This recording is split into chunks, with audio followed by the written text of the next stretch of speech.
அழகான ஒரு வசனத்தை சொல்லுகிறார். என்னுடைய விண்ணப்பம் உம்மிடத்தில் வந்து சேர்ந்தது. இன்றைக்கு இந்த சத்தத்தை கேட்கிற உங்களை பார்த்து ஆண்டவர் வாக்கு கொடுக்கிறார். உங்களுடைய நெடுநாளுடைய விண்ணப்பம், இந்த விண்ணப்பம் கேட்கப்பட்டதோ கேட்கப்படலையோ, இது பதில் வரலையே, இது ஆண்டவருடைய சமூகத்துல போய் எட்டிருச்சா அப்படி என்கிற ஒரு பெரிய கேள்விக்குறி உங்களுக்கு இருக்குமானால் கர்த்தர் இன்று உங்களுக்கு வாக்கு கொடுக்கிறார். இல்லை, யோனாவின் புஸ்தகத்தில் எழுதப்பட்டிருக்கிற வார்த்தை உங்களுக்கு அப்படியே நிறைவேறும்.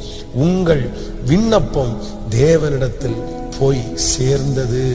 இதுவரையிலும் உங்களுடைய விண்ணப்பம் போய் சேராதபடி நிறைய தடைகள் ஒருவேளை இருந்திருக்கலாம். சத்ரு தடுத்து நிறுத்தி இருக்கலாம், உங்களுடைய குணங்கள் தடுத்து நிறுத்தி இருக்கலாம். ஆனால் ஆண்டவர் உங்களுக்கு வாக்கு கொடுக்கிறார், இல்லை, உன் விண்ணப்பம் என்னிடத்தில் வந்து சேர்ந்தது.